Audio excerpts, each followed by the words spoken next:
Hello दोस्तों। कैसे हैं आप सब लोग। सिविल सर्विसेज हब पर एक बार फिर से आपका स्वागत है। दोस्तों, आज के इस वीडियो में द हिंदू एडिटोरियल एनालिसिस करेंगे हम 10 अगस्त 2021 का। तो आइए बिना देरी के शुरू करते हैं। दोस्तों, जैसा कि आपको पता है कि हम जो हमारे एडिटोरियल की शुरुआत है वो अपने डाटा पॉइंट से करते हैं। तो आइए समझते हैं आज के डाटा पॉइंट में क्या विशेष है। दोस्तों, आज के डाटा पॉइंट में जो विशेष बात की गई है वो एस सी एस टी के स्टूडेंट्स को लेकर की गई है। एस सी एस टी का जो स्टूडेंट्स का जो ड्रॉप आउट रेट है वो ड्रॉप आउट रेट काफ़ी ज़्यादा है।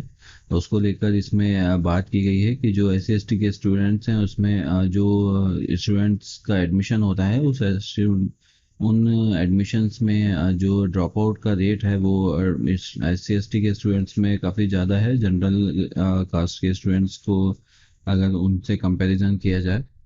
तो उसी को लेकर इसमें कुछ डाटा जो है वो प्रस्तुत किया गया है और बताया गया है कि किस प्रकार जो एस सी एस टी के स्टूडेंट्स हैं वो अभी उनका ड्रॉप आउट रेट इसमें ज़्यादा है। ड्रॉप आउट बेसिकली कहा जाता है कि जब कोई स्टूडेंट किसी डिग्री को उसमें एडमिशन लेता है तो उसे कंप्लीट करने से पहले ही अगर बीच में छोड़ देता है तो ऐसी स्थिति में उसे ड्रॉप आउट स्टूडेंट कहा जाता है। तो वो जो ड्रॉप आउट होते हैं वो अपनी डिग्री को बीच में ही छोड़ देते हैं और अपनी पढ़ाई पूरी नहीं करते हैं। तो ऐसी स्थिति में उन्हें ड्रॉप आउट कहा जाता है। S C S T community को लेकर जो 72 सेंट्रली जो फंडेड कॉलेजेस हैं, टेक्निकल इंस्टीट्यूशंस हैं, उनको उनके ऊपर यह जो डाटा है वो आधारित है। उनके अकॉर्डिंग भी इस डाटा को प्रस्तुत किया गया है और बताया गया है कि जो 23% का जो एडमिशन इसमें होता है वो S C S T community से होता है। और S C S T community में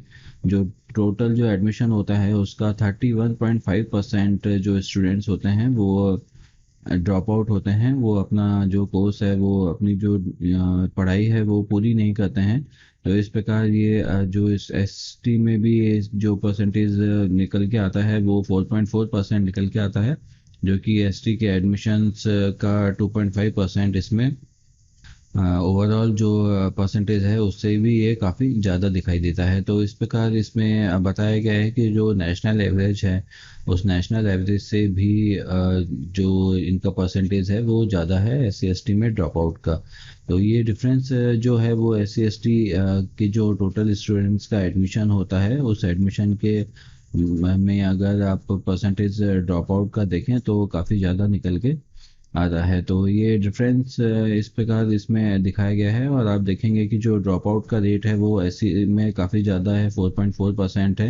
एस सी में भी 2.6% है। इसके अलावा non E W S O B C और जो एस सी एस टी की कम्युनिटी है उसमें 2.5% है। मतलब एक तरीके से जो जनरल की कैटेगरी ये हो गई। इसके अलावा ओवरऑल जो टोटल में आप देखेंगे ड्रॉप आउट है वो 2.5% है। ये ओवरऑल एवरेज आपको दिखाया है। इसमें E W S O B C S C S T का जो अगर आप देखेंगे तो वो भी 2.5% है।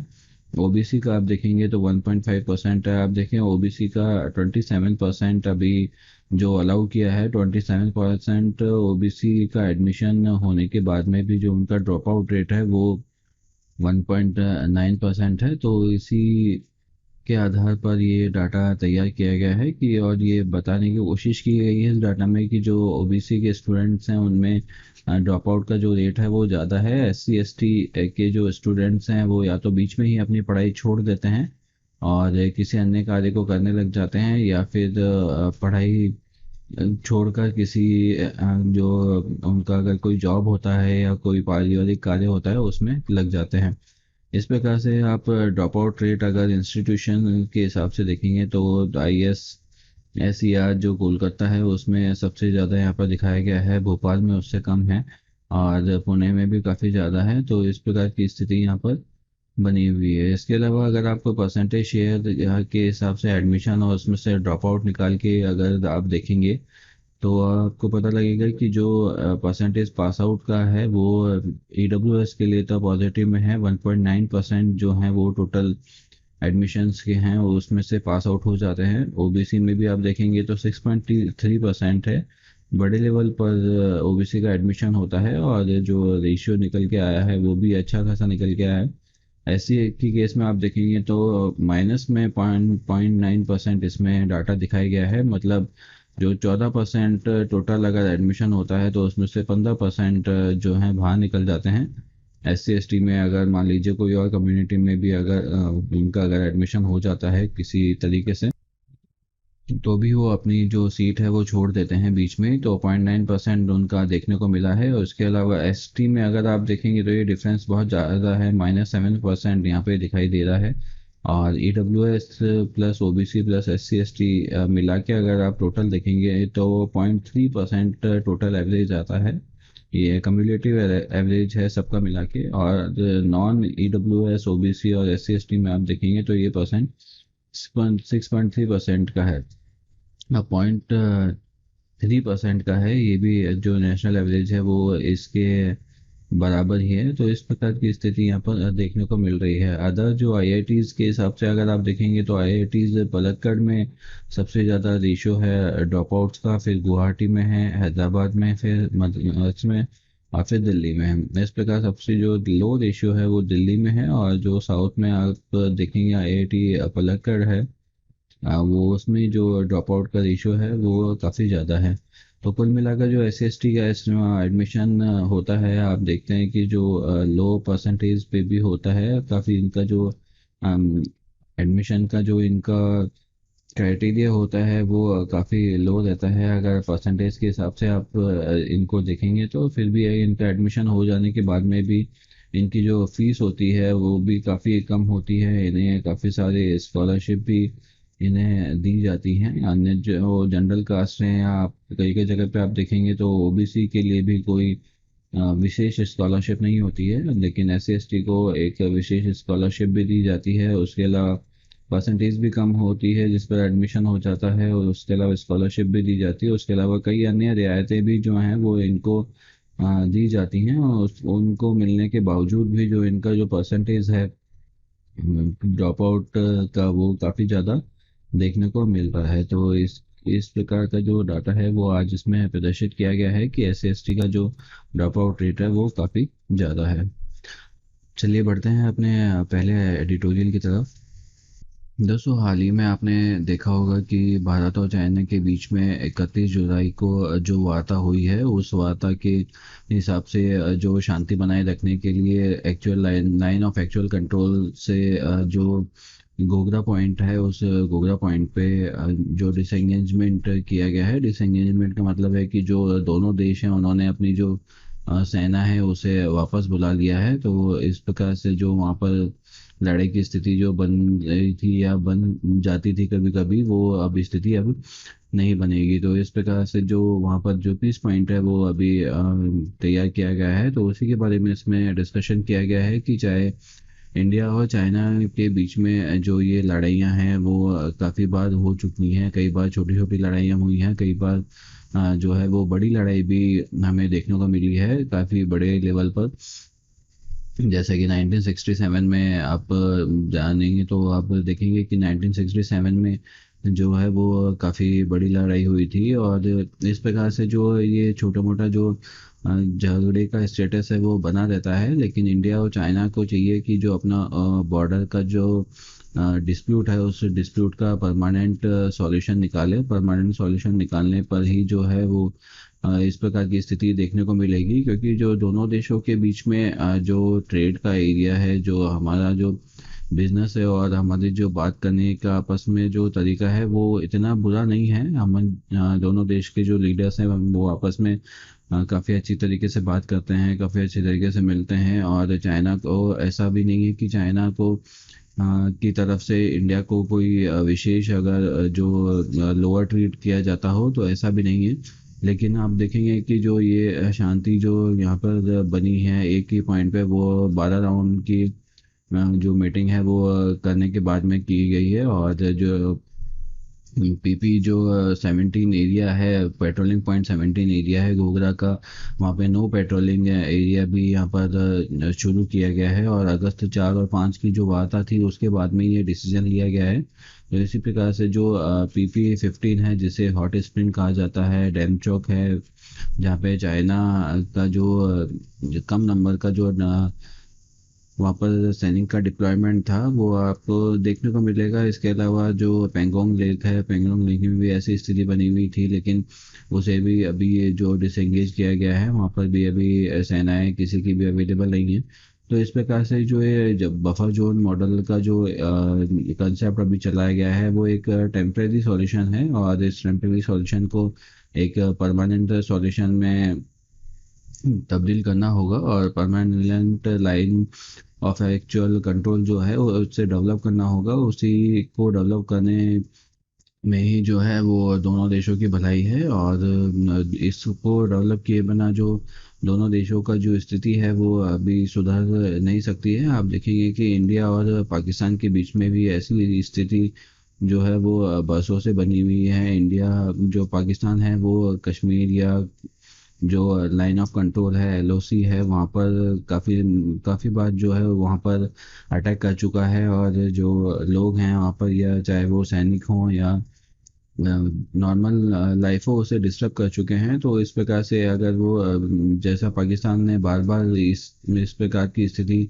कर कर जो इंडिया को अपने अगेंस्ट कर लिया है, उसी प्रकार अगर चाइना भी अगर इसी तरीके की कार्रवाई करता रहा और बार बार अगर ऐसी स्थिति पैदा होती रही, तो इंडिया जो गवर्नमेंट है वो वाकई में चाइना के अगेंस्ट हो जाएगी। और आप देखेंगे कि जो अभी बीच में जो अटैक किया गया था चाइना के द्वारा, उसमें इंडियन गवर्नमेंट्स के द्वारा काफ़ी सारा स्टेप लिया गया था। जो चाइनीज़ एप्लीकेशंस थी उन्हें बैन कर दिया गया था। तो इस प्रकार का स्टेप जो है वो देखने को मिलता है। डोकलाम क्राइसिस को जो अभी काफ़ी समय पहले 2017 में हुआ था, उसमें भी ऐसा ही रिजल्ट देखने को आया था। लेकिन क्योंकि इंडिया के लिए भी चाइना काफ़ी इम्पोर्टेंट है ट्रेड की दृष्टि से और बिजनेस की दृष्टि से, तो इसलिए जो है इंडिया भी एक ऐसा रिजल्ट देखने में लगा हुआ है, जिस जैसा कि जो बफर जोन का क्रिएशन जो है वो किया गया है। इस बफर जोन को नो पेट्रोलिंग जोन भी कहा जाता है। इस नो पेट्रोलिंग जोन में कोई भी जो सीमा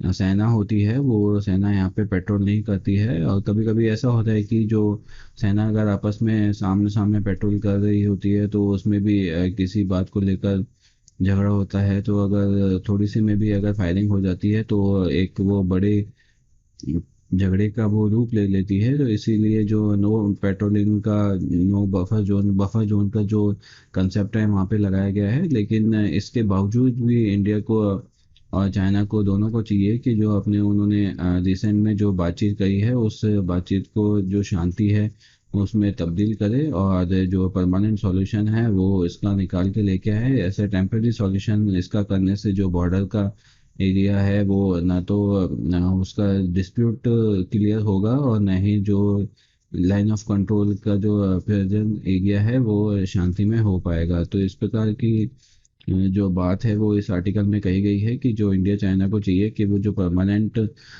डिसएंगेज करने से कोई सॉल्यूशन नहीं निकलेगा, उन्हें परमानेंट और लॉन्ग लास्टिंग सॉल्यूशन ढूंढने की ज़रूरत है। चलिए बढ़ते हैं अगले आर्टिकल की तरफ।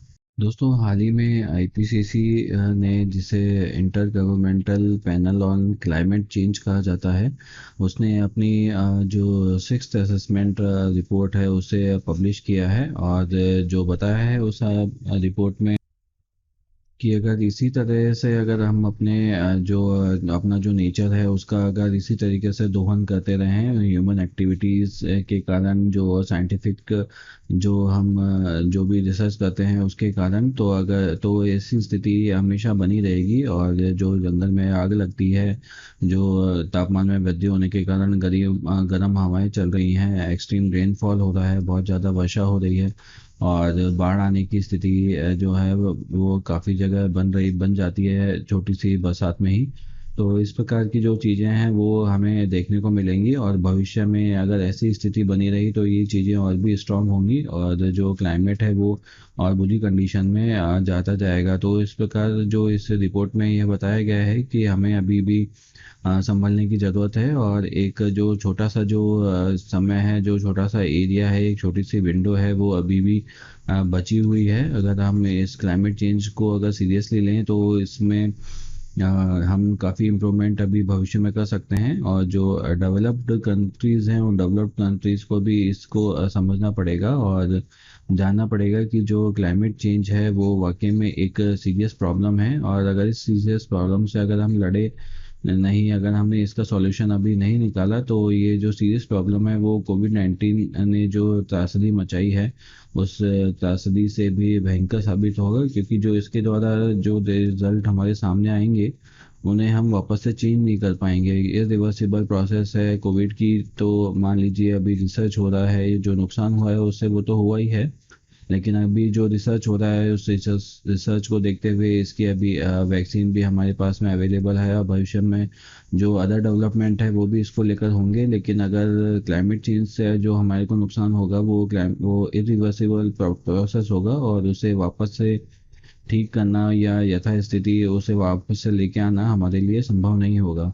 तो इस प्रकार जो इस रिपोर्ट में यही बात कही गई है, और जो 1.5 से 2 डिग्री सेंटीग्रेड का जो तापमान इंक्रीमेंट है उसे बनाए रखने की जो बात हमें कही, हमने आईपीसीसी में कही है, वो जो है वो फुलफिल नहीं हो पाएगा, और टेम्परेचर बढ़ता ही जाएगा, जिसके कारण हीट वेव और हैवी प्रेसिपिटेशन जो बरसात है वो होना होगा। एसिड रेनफॉल जो होता है वो उसकी स्थिति जो है वो बनने लगेगी, और जनरल तरीके से एसिड रेनफॉल होने लग जाएगा। तो इस प्रकार से जो है वो इस रिपोर्ट में बताया गया है कि जो हमें अभी सोचने की ज़रूरत है कि जो अगर इस प्रकार से अगर हमने कार्य नहीं किया, और जो डाटा है उसकी अवेलेबिलिटी अगर हम देखें तो 1850 से 1900 के बीच का जो एरिया है उसमें 1.5 गुना जो तापमान है उसमें वृद्धि हुई है। तो इस प्रकार से जो ये साइकिल है वो हमें रोकना होगा, और पेरिस एग्रीमेंट जो आईपीसीसी के रिजोल्यूशन के बाद में 2014 में किया गया था, उस रिजोल्यूशन को भी काफ़ी समय हो गया है, और इस रेगुलेशन के अनुसार जो हमें एमिशन रिड्यूस करना है और CO2 का लेवल है वो एटमॉस्फेयर में कम करना है, और ग्रीन हाउस गैसेज हैं उनको भी हमें कम करना होगा, तभी जाके जो हमारा एटमॉस्फेयर है वो हमसे संभल पाएगा, और भविष्य में किसी भी प्रॉब्लम को होने से हम रोक सकते हैं। तो इसी के कारण जो ओशियंस का राइज है वो हो रहा है, जो लैंड में जो डिफॉर्मिटी आ रही है, जो उसमें जो न्यूट्रिएंट्स हैं वो कम हो रहे हैं, और इसी प्रकार से जो बरसात है वो आपने देखा होगा कि जो उसका टाइमिंग है वो काफ़ी अभी चेंज हो गया है, 15 दिन आगे या 15 दिन पीछे, इस प्रकार से जो बरसात का है वो टाइमिंग अभी देखने को मिलता है। तो कुल मिलाकर जो इस रिपोर्ट में अभी बताया गया है कि एक जो स्मॉल जो टाइम है, एक छोटा सा समय है वो अभी भी बचा हुआ है, अगर हम इस विंडो का यूज़ कर लें, और इस विंडो को यूज़ करके अगर हम अभी डेवलपमेंट उसी तरीके से करें तो इसे अभी भी हमें संभाला जा सकता है, और जो भविष्य में जो प्रॉब्लम हमें एटमॉस्फेयर को लेकर और एनवायरनमेंट को लेकर होने वाली है उसे बचा जा सकता है। तो इसी प्रकार की बात इस आर्टिकल में कही गई है, और कुछ इंपॉर्टेंट पॉइंट्स भी हमें इसमें बताए गए हैं जिनको देखते हैं हम। इसमें बताया गया है कि जो इस रिपोर्ट में जो क्लाइमेट चेंज है उसका जो कंट्रीब्यूशन है उसमें ब्रॉडर असेसमेंट रिपोर्ट प्रदर्शित की गई है, जिसमें कि यूएन की जो ये रिपोर्ट होती है उसका कंट्रीब्यूशन किया गया है आईपीसीसी वर्किंग ग्रुप फर्स्ट के साथ में। और ये बताया गया है कि जो कार्बन डाइऑक्साइड का जो एमिशन है, कार्बन डाइऑक्साइड का एमिशन हमें उसमें बहुत ज़्यादा कमी करने की ज़रूरत है, डीप कट की इसमें ज़रूरत है, और उसी के द्वारा जो ग्रीन हाउस गैसेस जो निकलती हैं उनमें भी कमी करने की ज़रूरत है। और आईपीसीसी ने तो इतना कहा है कि इसमें ज़ीरो एमिशन जो है वो हमें करना होगा, तभी जाकर जो आज की स्थिति है उससे भविष्य में लो डाउन किया जा सकेगा, और वर्ल्ड वाइड जो टेम्परेचर है, नहीं तो 1.5 से 2 डिग्री जो बढ़ने की बात 21वीं सदी में की जा रही है वो हो जाएगा, और उसके कारण जो ह्यूमैनिटी को है बहुत ही बड़ा नुकसान होने की संभावना देखी जा रही है। जो मानवता को फिर नुकसान होगा वो प्रकृति अपने तरीके से करेगी, और कोविड-19 से जो नुकसान हुआ है वो उसके सामने कुछ भी नहीं होगा, क्योंकि ये एक इरिवर्सिबल प्रोसेस होगा जिसे हम बाद में ठीक नहीं कर पाएंगे। तो इस प्रकार की जो बात है वो उस रिपोर्ट में कही गई है। इसके अलावा इसमें यह भी कहा गया है कि जो लीडर्स हैं डेवलप्ड कंट्रीज़ के, और लीडर्स को क्लाइमेट चेंज से जो प्रॉब्लम है वो समझनी पड़ेगी। आपने देखा होगा कि जो ट्रम्प के शासन में जो ट्रम्प अगर इससे बात, वो क्लाइमेट चेंज से रिलेटेड उनसे बात की जाती थी तो वो क्लाइमेट चेंज को कोई विशेष प्रॉब्लम नहीं मानते थे। तो इसी तरीके से उन्हें समझना होगा। और फॉसिल फ्यूल्स का जो यूज़ है वो एक बहुत ही लिमिट एरिया में करना पड़ेगा, और इस प्रकार का मल्टीलेटरल सिस्टम है जो उन्हें डेवलप करना पड़ेगा। इसी के अलावा अगर न्यू रिपोर्ट में यह भी बताया गया है कि अगर ऐसा नहीं किया गया तो जो ग्लोबल वार्मिंग है वो अपने लेवल पे ही बढ़ेगी, और भविष्य में जो नेचर है वो अपने हिसाब से जो डिस्ट्रॉय है वो करेगा, क्योंकि उसे अपने आप बैलेंस करना आता है, वो अपने आप बैलेंस कर लेगा। और ये बैलेंस करने का ही नतीजा है कि हम देख रहे हैं कि जो मरीन में सी का लेवल अप हो रहा है, हीट वेव्स चल रही हैं, बहुत ही ज़्यादा कहीं पे बरसात हो रही है, कहीं पे बिल्कुल एक बूंद भी बरसात नहीं होती है।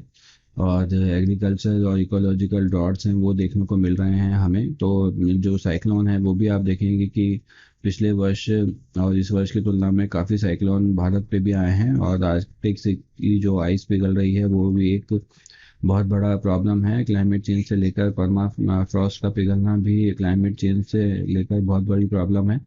तो इसी इन चीज़ों का जो एरिया है वो काफ़ी ब्रॉड एरिया है क्लाइमेट चेंज का। और आप देखेंगे कि इन सब चीज़ों के होने से जो हमारी जो धरती की सतह है वो 10.5% ज़्यादा वेटर हो गई है, ज़्यादा गीली हो गई है। और जो वर्ल्ड का जो टेम्परेचर है वो 1.5 गुना बढ़ गया है 1850 से 1900 के समय को लेकर अगर हम चले तो इस प्रकार से जो इस रिपोर्ट में बताया गया है कि इस प्रकार की स्थिति भविष्य में पैदा होने वाली है। और इस रिपोर्ट में बताया गया है कि जो कॉन्फ्रेंस ऑफ पार्टीज़ की जो 26वीं कॉन्फ्रेंस है वो इस साल नवंबर में आयोजित की जाएगी। और उसका एक ही मकसद होगा कि किस प्रकार से जो एमिशन है उस एमिशन को कम किया जाए, उसमें भारी कमी की जानी चाहिए। और जो टेक्नोलॉजी है उसे इस प्रकार से डेवलप किया जाना चाहिए कि नेचर का जो उसमें दोहन है वो सबसे कम हो, और जो उसका रिजल्ट है वो इन्वायरमेंट पे इम्पैक्ट डालने वाला नहीं हो। इस प्रकार का एडेप्शन हमें लेकर चलना होगा। और डेवलपिंग नेशंस को भी इस चीज़ को समझना होगा, और इसमें कोई गलत धारणा अपने मन में नहीं रखनी होगी, और इस प्रकार का जो एमिशन है उसे कट करना होगा। हालांकि इंडिया ने जो क्लाइमेट चेंज है उसके प्रति बहुत ही संवेदनशीलता दिखाई है, तो इसी संवेदनशीलता के साथ में भारत को नहीं पूरे विश्व को बढ़ना होगा, तभी जाके जो क्लाइमेट चेंज से रिलेटेड जो प्रॉब्लम है वो सॉर्ट आउट हो सकेंगी। तो इस प्रकार की जो बात है वो इस रिपोर्ट में बताई गई है। और जो डिटेल रिपोर्ट का एक एनालिसिस है वो रिपोर्ट्स के हिसाब से आईपीसीसी का आपको प्रोवाइड किया जाएगा आज के टू द पॉइंट सेक्शन में। तो उसे आप देखिएगा। जो 4 बजे जो हमारा टू द पॉइंट सेक्शन का जो वीडियो आता है उसमें क्लाइमेट चेंज को लेकर जो रिपोर्ट्स है उसका डिटेल एनालिसिस आपको उसमें देखने को मिलेगा। तो वीडियो को जरूर देखिएगा, क्योंकि आईपीसीसी की रिपोर्ट क्लाइमेट चेंज के लिए बहुत ही इंपॉर्टेंट है, और इसमें से क्वेश्चंस काफ़ी बार जो है वो पूछे जाते हैं। क्योंकि ये रिपोर्ट इस वर्ष नहीं आई है तो इसमें से क्वेश्चन बनने की संभावना बहुत ही ज़्यादा है। चलिए बढ़ते हैं हमारे अगले आर्टिकल की तरफ। दोस्तों इस आर्टिकल में जो बात की गई है वो लेबर लॉज को लेकर की गई है कि लेबर लॉज में जो किस प्रकार के बेनिफिट्स हैं वो अभी तक दिए जा रहे हैं, और किस प्रकार का जो इम्प्रूवमेंट है वो उसमें किए जाने की संभावना है। तो उसी को लेकर इसमें बात की गई है कि लेबर कोड्स जो है वो एम्प्लॉयर और वर्कर को जो बेनिफिट्स एंजॉय करने के लिए जो बनाए गए हैं, लेकिन उसमें कुछ खास बेनिफिट्स जो है वो इंक्लूड नहीं किए गए हैं, और जो आज की सिनेरियो में वायबल नहीं है ऐसी चीज़ें उसमें डाली गई हैं। आज के जो कार्य क्षेत्र है उसमें काफ़ी बदलाव हो चुके हैं, और ये जो लॉज है वो काफ़ी पुराने हैं। तो उसी को लेकर बात की गई है कि जो गवर्नमेंट ने जो कोड ऑन वेजेज इन अगस्त 2019 में उसे मॉडिफाई किया था, और जो इंडस्ट्रियल रिलेशन कोड है उसमें occupational safety health and workers on condition code है, और कोड इन जो सिक्योर सोशल सिक्योरिटी कोड है 2020 उसे रिफॉर्म किया गया था और उसमें चेंज किया गया था। हालांकि ये चेंज जो कोविड के टाइम पे किया गया था, और कोविड को देखते ही इसमें चेंजेस किए गए थे कि किस प्रकार से इन्हें रिलैक्सेशन दिया जा सकता है। तो उसी को लेकर बात की गई है कि जो इसमें रिलैक्सेशन किया दिया गया है वो प्रॉपर नहीं दिया गया है, और इसे इस तरीके से जारी किया गया है कि जो एक ब्रॉड लेवल पर एक आधे जो फ़ायदे हैं वो हो पाए, लेकिन एक जनरल वे में अगर आप देखेंगे कि जो वर्कर क्लास को इससे फ़ायदा होना चाहिए वो फ़ायदा नहीं हो पाया है। और इसके अलावा इनके जो फ्रेमिंग के टाइम पे भी जो डिस्कशन है वो डिस्कशन भी जो सेंट्रल यूनियंस हैं लेबर को लेकर, उन सेंट्रल यूनियन से डिस्कशन नहीं किया गया था। दोस्तों बेसिकली क्या होता है कि जब भी कोई लॉ फॉर्म किया जाता है या किसी भी कोड को इनेक्ट किया जाता है, तो उस कोड से रिलेटेड कोई भी जो फर्म होती हैं या कोई जो संगठन है वो वहाँ पर चल रहे होते हैं। उन संगठन की राय ली जाती है कि किस प्रकार से आपको जो इश्यूज हैं वो फेस करने को मिल रहे हैं और किस प्रकार की प्रॉब्लम आपने को देखने को मिल रही है।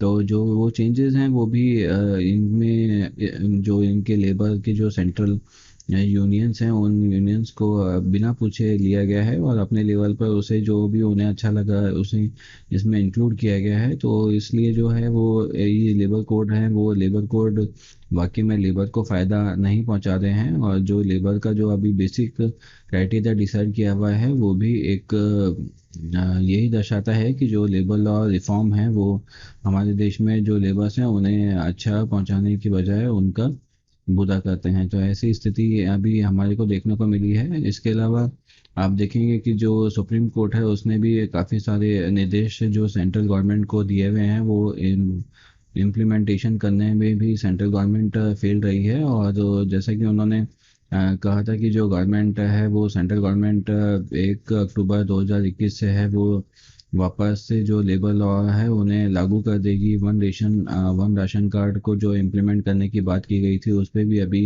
कोई डायरेक्टिव से इशू नहीं हुए हैं। इसके अलावा 31 जुलाई के बाद से जो अनऑर्गेनाइज्ड वर्कर्स का जो नेशनल डाटाबेस बनाने के लिए एनडीएमए को सुप्रीम कोर्ट ने डायरेक्शन दी थी, उस पर भी कोई अभी खास जो है वो डेवलपमेंट नहीं हुआ है। और जो 400 मिलियंस अगर तादाद अगर हम देखेंगे तो 400 मिलियंस वर्कर्स का हमारे देश में नंबर है। और उस नंबर के लिए जो इलेक्ट्रॉनिक पॉइंट ऑफ सेल है वो डेवलप अभी तक नहीं किया गया है। तो इसी प्रकार से जो डेवलपमेंट का एरिया है वो सेंट्रल गवर्नमेंट की तरफ से भी लेबर को लेकर काफ़ी पीछे ही रहता है। और इसके अलावा सुप्रीम कोर्ट ने जो अन्य जो डायरेक्शन दिए हैं वो भी काफ़ी एक्स्ट्रा ऑर्डिनरी तरीके से दिए हैं। लेकिन जो उन्होंने सुप्रीम कोर्ट ने कोविड के टाइम पे कहा कि जो 2020 में जो हमारे कोविड आया था जो फर्स्ट आया थी उसमें उन्होंने कहा था कि जो भी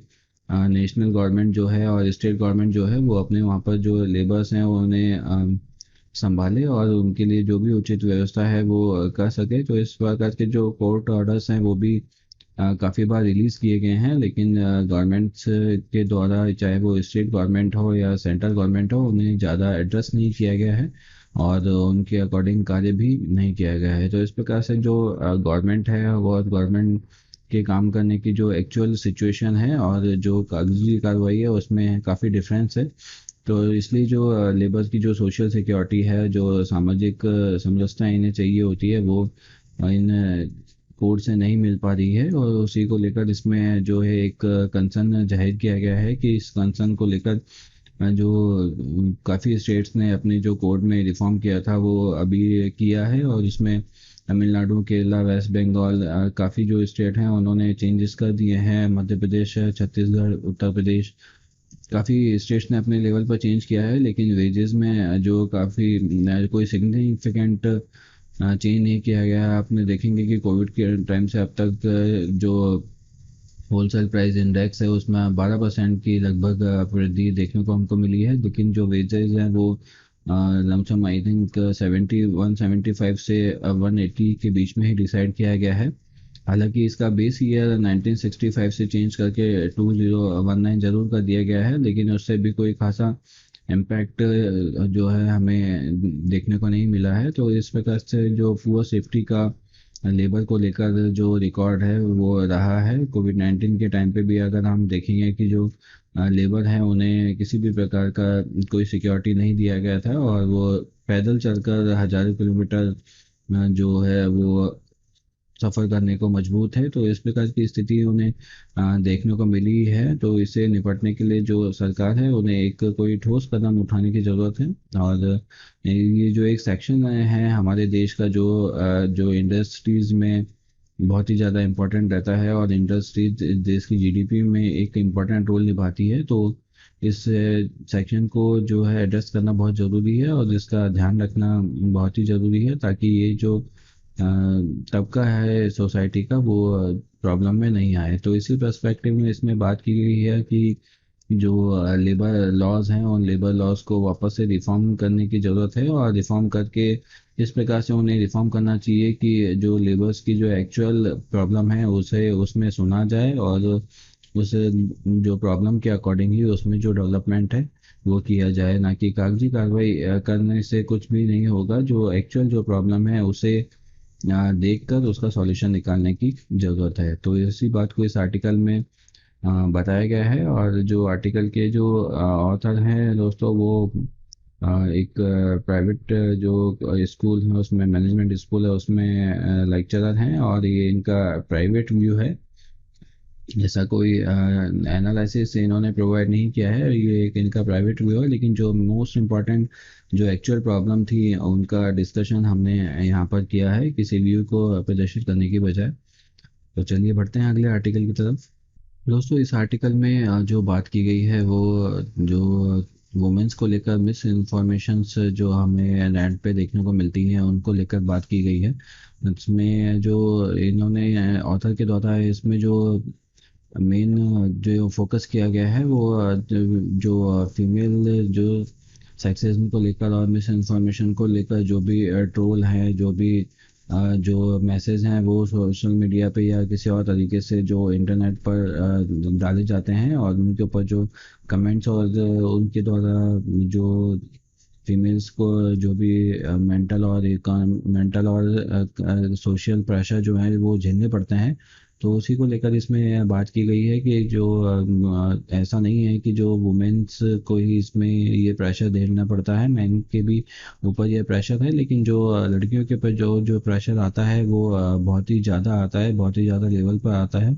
और उससे मेंस के ऊपर जो लड़के हैं, बॉयज़ के ऊपर ये प्रेशर आने से उनके ऊपर सोशली इतना ज़्यादा इम्पैक्ट नहीं पड़ता है। लेकिन अगर किसी भी लड़की के ऊपर अगर ऐसा प्रेशर आ जाए तो उसके ऊपर जो है वो प्रेशर इस तरीके का पड़ता है कि वो उसे झेल नहीं पाती है, और इमोशनली डिटार्डेड होकर कुछ ऐसा स्टेप है वो ले लेती हैं। आप देखेंगे कि जो इसका जो रिलेशन है वो किसी भी पर्सनल विशेष से नहीं है। काफ़ी सारे लोगों के लिए जो भी सोशल मीडिया पर एक्टिव हैं उन लोगों के लिए इस तरीके का ट्रोल किया जाता है। और जो भी कुछ अगर आगे बढ़ के किसी भी चीज़ के लिए बोलता है, किसी भी जो मेल फंक्शनिंग है उनके लिए बात करता है, या किसी भी अपने अधिकार के लिए बात करता है, किसी भी लॉ को लेकर बात की जाती है, तो उन्हें इसी तरीके से आजकल ट्रोल किया जाता है, जो कि एक बहुत ही बुरी बात है। इसको अगर हम देख कर चलें तो इस प्रकार से जो लड़की हैं उन्हें भी इस प्रकार की स्थिति देखने को मिलती है। जैसे कि आप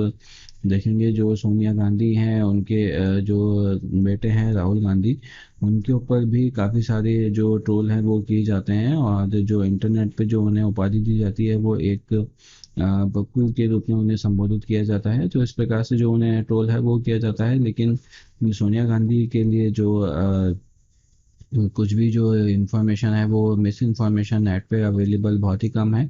इस प्रकार से कई ऐसे जो एक्टिविस्ट हैं उन्होंने कई ऐसे कार्य किए हैं जो कि किसी के लॉ के अगेंस्ट में है, या किसी भी ऐसी रीति रिवाजों के अगेंस्ट में है, जो उनके द्वारा स्टेप उठाए जाते हैं। उन स्टेप्स को इंटरनेट के माध्यम से तोड़ मरोड़ कर पेश किया जाता है, और उन्होंने उनकी जो पहचान है उसे धूमिल करने की कोशिश की जाती है। तो उसी को लेकर इसमें बात की गई है कि जो इस प्रकार की स्थिति है वो लड़कियों को देखने के लिए काफ़ी ज़्यादा देखने को मिलती है, और जो इससे जो नुकसान होता है वो लड़कियों को ही काफ़ी ज़्यादा होता है। और काफ़ी ज़्यादा जो एक्टिविस्ट हैं वो इसको लेकर परेशान भी हैं कि वो इस प्रकार की जो कार्रवाई है वो करें या ना करें, इस प्रकार का जो स्टेप है वो उठाएं या ना उठाएं। हालांकि हमारे यहाँ पर ह्यूमन राइट्स को लेकर काफ़ी सारी ज़्यादा बात की जाती है, और जो फंडामेंटल राइट्स हैं वो भी हमें यहाँ पर प्रोवाइड कराए गए हैं। लेकिन उसके अलावा भी जो हमारे देश में जो बोलने की आज़ादी है वो किसी न किसी तरीके से उसे कट डाउन कर दिया जाता है। और जो फीमेल्स के केस में अगर आप देखें तो काफ़ी बहुत सारी जो रेस्ट्रिक्शंस हैं वो उन्हें देखने को मिलती हैं। और अगर किसी भी चीज़ को एलेबरेट करने के लिए या किसी भी चीज़ को समझाने की अगर वो उनके कोशिश फीमेल्स के द्वारा की जाती है, तो ये जो पेट्रियार्कल जो हमारी सोसाइटी है जहाँ पर पुरुष प्रधान जिसे कहा जाता है, उस सोसाइटी के द्वारा उनकी जो बात है उसे नकार दिया जाता है। और सेंसलेस बात उसे माना जाता है, क्योंकि वुमेन्स को है जो इसी तरीके से ट्रीट किया जाता है। और एक गॉसिप का जो रूप है उसे दे दिया जाता है। तो इस प्रकार से जो फीमेल्स का जो अभी स्टैंड है वो मिस इन्फॉर्मेशन को लेकर काफ़ी गलत है। और किसी भी प्रकार की जो एक्टिविटी अगर किसी फीमेल के द्वारा की जाती है, तो इस एक्टिविटी को मिस इन्फॉर्मेशन में तब्दील कर दिया जाता है। या तो उसकी पिक्स होती हैं, जो उसकी फ़ोटोग्राफ्स होती हैं, उनके साथ में छेड़छाड़ की जाती है। और या फिर इस तरीके से उन्हें ट्रोल किया जाता है कि जो उनका जो काम है वो बिगड़ कर एक बदनामी के रूप में तैयार हो जाता है। तो इसी वजह से जो फीमेल्स हैं उनके द्वारा जो इस प्रकार का कार्य आगे बढ़कर किया जाता है उसमें भी काफ़ी ज़्यादा कमी आती है। तो इसी की तरफ जो एक ये प्रॉब्लम अपना हमारी जो सोशल लाइफ है, जो सोसाइटी है उसमें अवेलेबल है, उपलब्ध है, तो उसी की ओर इस आर्टिकल में इशारा किया गया है। चलिए बढ़ते हैं अगले आर्टिकल की तरफ।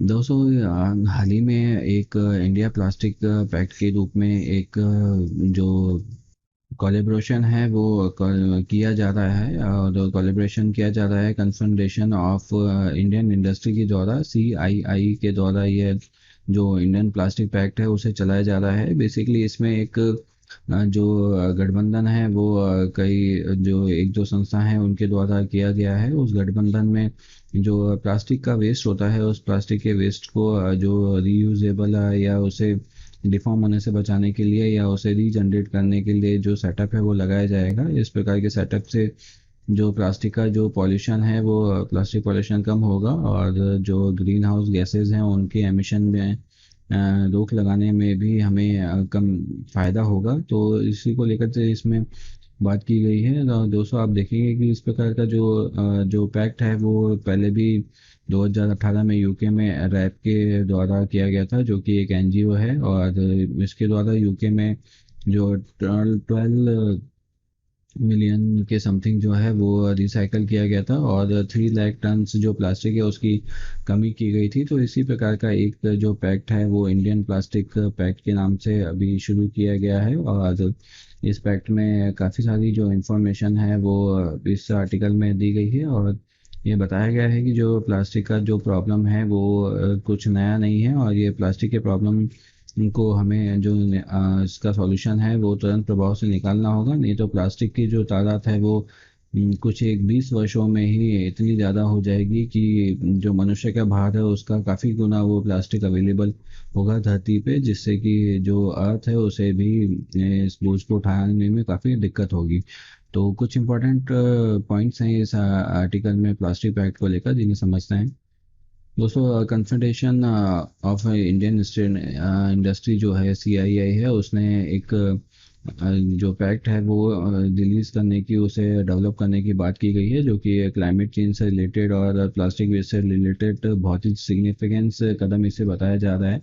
आप देखेंगे कि 2019 की जो centre for international environment law की रिपोर्ट थी, उन्होंने बताया था कि 2050 तक अगर जो ग्रीन हाउस गैसेस का एमिशन अगर इसी तरीके से होता रहा तो 56 टन जो ग्रीन हाउस गैस है वो एटमॉस्फेयर में अवेलेबल होगी। जो 10 से 13% जो रिमेनिंग कार्बन बजट का है वो टोटल इस 56% में कवर कर दिया जाएगा।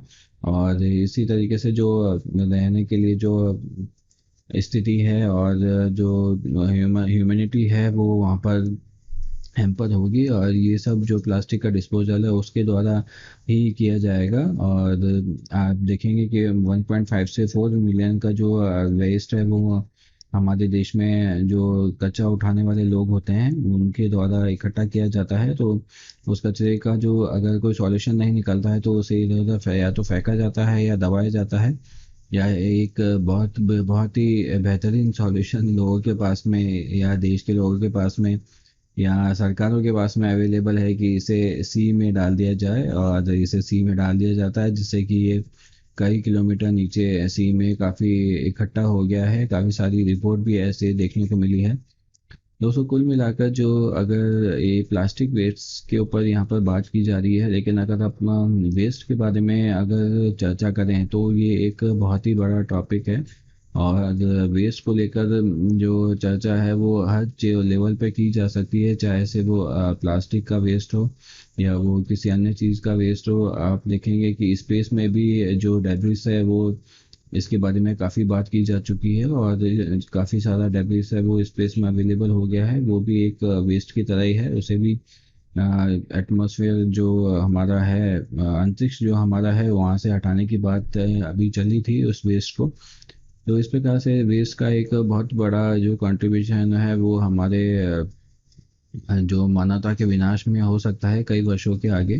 तो उसे रोकने की ज़रूरत है। और गूगल की एक ताज़ा रिपोर्ट में जो बताया गया है कि अगर जो प्लास्टिक की सर्कुलरिटी गैप है उसे अगर कवर नहीं किया गया तो लार्ज स्केल पर जो ग्लोबल इंटरवेंशंस हैं उनमें चेंजेस आएंगे। और ये चेंजेस इतने होंगे कि अगर हमने इसमें मिसमैनेज कर दिया है तो 7.7 बिलियन मीट्रिक टन जो प्लास्टिक है वो ग्लोबली इकट्ठा हो जाएगी अगले 20 सालों में। दोस्तों देखिए, 7.7 billion plastic billion metric tonne की बात इसमें की जा रही है, जो कि 16 टाइम है ह्यूमन पॉपुलेशन के वेट के हिसाब से। तो जो ह्यूमन पॉपुलेशन का अभी जो वेट है अर्थ पे, उसका 16 टाइम ये भार हो जाएगा। जिससे कि जो प्लास्टिक, जिसमें प्लास्टिक का जो मेन जो पार्ट है उसमें प्लास्टिक पैकेजिंग का जो एरिया है वो इम्पोर्टेंट है। प्लास्टिक जो पैकेज्ड फूड जो हमारे पास में अवेलेबल है उनको पैकेट के रूप में बनाने के लिए जो प्लास्टिक का यूज़ होता है उसका सबसे ज़्यादा इसमें कंट्रीब्यूशन है। तो इसीलिए एक सीआईआई के द्वारा इंडिया प्लास्टिक पैक्ट की शुरुआत की गई है। और जो एशिया में इस प्रकार का जो ये पैक्ट शुरू किया गया है वो अभी पहला ही है। और सितंबर में इसे लॉन्च किया जाएगा। सितंबर में एक सस्टेनेबल समिट की जाएगी जिसमें इसकी लॉन्चिंग होगी।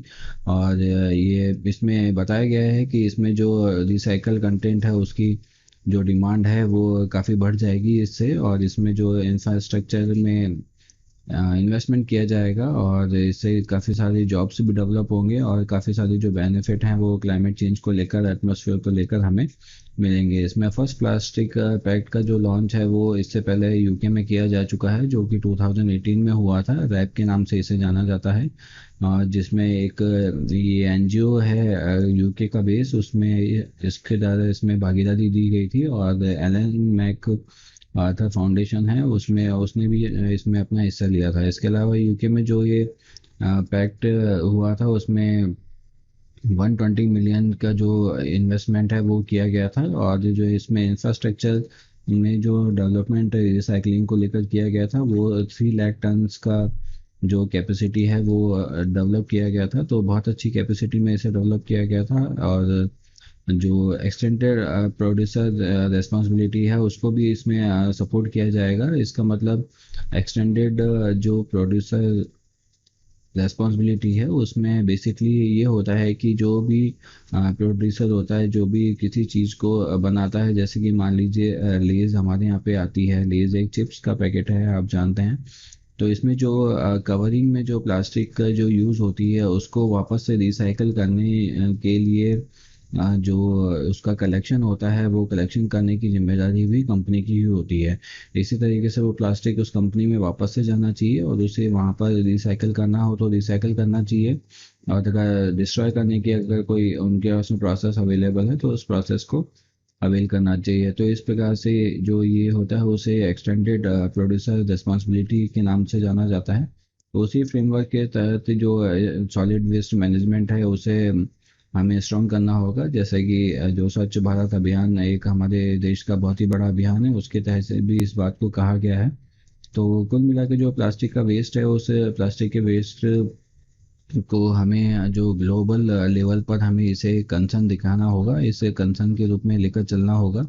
और वाकई में आप देखेंगे प्लास्टिक वेस्ट एक बहुत ही बड़ी प्रॉब्लम है जिसका सॉल्यूशन भी अभी हमें हाथों हाथ निकालने की बहुत ज़रूरत है।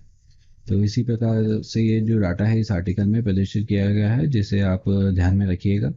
तो दोस्तों आज के द हिंदू एडिटोरियल एनालिसिस में सिर्फ इतना ही। आशा है ये वीडियो आपको पसंद आया होगा। अगर ये वीडियो आपको पसंद आया है तो इसे लाइक, शेयर और सब्सक्राइब जरूर कीजिएगा। अगर आपने हमारे चैनल को अब तक सब्सक्राइब नहीं किया है तो इसे सब्सक्राइब भी कीजिएगा, साथ ही बेल आइकन को भी दबा दीजिएगा, जिससे कि जो न्यू वीडियोज़ हैं उनका नोटिफिकेशन आपको हाथों हाथ मिल जाएगा। इसके अलावा फेसबुक, ट्विटर और इंस्टाग्राम पे भी हमें फॉलो कीजिएगा। जिससे दोस्तों आज के लिए बस इतना ही। कल आपसे फिर मुलाकात होगी। तब तक के लिए अपना और अपनों का ख्याल रखिए। जय Hind and thanks for watching.